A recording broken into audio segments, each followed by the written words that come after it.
Thayyil family organisation സംസ്ഥാന കുടുംബ സംഗമം കുറ്റിപ്പുറം മൂടാൽ ഒലീവ് ഇന്റർനാഷണൽ ഓഡിറ്റോറിയത്തിൽ നടന്നു.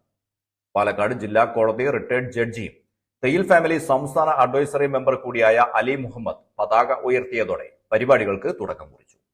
തുടർന്ന് ലഹരിക്കെതിരെയുള്ള പ്രതിജ്ഞയും എടുത്തു. അതിഥി സെഷനിൽ തയ്യിൽ ഫാമിലി സംസ്ഥാന ഓർഗനൈസേഷൻ മുൻ സംസ്ഥാന പ്രസിഡന്റ് മുസ്തഫ ബക്കർ അധ്യക്ഷനായിരുന്നു. MP അബ്ദുസ്സമദ് സമദാനി ചടങ്ങ് ഉദ്ഘാടനം ചെയ്തു. ട്രസ്റ്റിന്റെ ഉദ്ഘാടനം പാണക്കാട് സയ്യിദ് റഷീദ് അലി ശിഹാബ് തങ്ങൾ നിർവഹിച്ചു.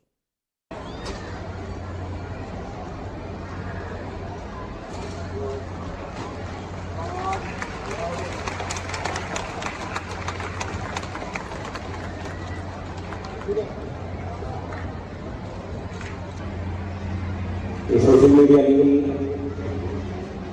ആധുനിക സംവിധാനങ്ങളിലുള്ള ബന്ധങ്ങളെക്കാൾ ഉപരി പരസ്പരം സ്നേഹം കൈമാറാനും അതേപോലെ തന്നെ ദുഃഖമാണെങ്കിലും സന്തോഷമാണെങ്കിലും അതൊക്കെ പങ്കിട്ടുകൊണ്ട് പരസ്പരം ആശ്വാസവും സമാധാനത്തിന്റെ വാക്കുകൾ ചൊല്ലിക്കൊണ്ട്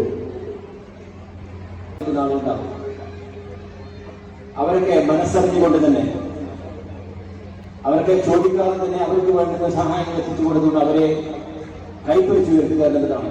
അതേപോലെ വിദ്യാഭ്യാസപരമായി പിന്നോട്ട് നിൽക്കുന്ന ആളുകളാണ്. മഹത്തായ ചരിത്ര പശ്ചാത്തലം കൊണ്ടും കുടുംബങ്ങളുടെ ബാഹുല്യം കൊണ്ടും അനുഗ്രഹീതമായ തയ്യിൽ തറവാടിന്റെ ഒട്ടനവധി ശാഖകൾ കേരളത്തിലും ഇന്ത്യക്കകത്തും പുറത്തും വ്യാപിച്ചു കിടക്കുന്നുണ്ട്. 10 വർഷത്തെ നീണ്ട പരിശ്രമത്തിൽ അവരെയെല്ലാം ഒരുമിച്ച് വിളിച്ചു ചേർത്താണ് കുറ്റിപ്പുറം മൂടാൽ ഒലീവ് ഇന്റർനാഷണൽ ഓഡിറ്റോറിയത്തിൽ മഹാകുടുംബ സംഗമം നടത്തിയത്. കോട്ടക്കൽ നിയോജക മണ്ഡലം MLA professor Abid Hussain Thangal, A. Sandeep Warrier, VS Joy, doctor Abubacker Thayyil, അൽദാൻ group managing director Thayyil Siddique, doctor Nadakkavil Muhammad Ali, doctor KT Jaleel MLA തുടങ്ങിയവർ സംസാരിച്ചു. മതവിദ്യാഭ്യാസ കേരളീയ മുസ്ലിം നവോത്ഥാന മേഖലയിൽ സുപ്രധാനമായ ഒരു സ്ഥാനം നേടിയെടുത്ത കുടുംബമാണ് തയ്യിൽ കുടുംബം. മതവിദ്യാഭ്യാസ മേഖലയിൽ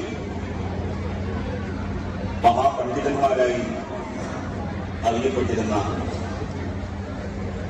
KM മൗലവി സാഹിബും സമസ്ത കേരള ജംഇയ്യത്തുൽ-ഉലമയുടെ മുഷാവറ അംഗമായിരുന്ന മർഹൂം ഇബ്നു മുസ്ലിയാരും തയ്യിൽ കുടുംബത്തിൽ നിന്ന് വന്നിട്ടുള്ളവരാണ്. ചടങ്ങിൽ കുടുംബത്തിലെ പ്രായം ചെന്നവരെയും വിവിധ മേഖലകളിലെ പ്രഗത്ഭരെയും ആദരിച്ചു.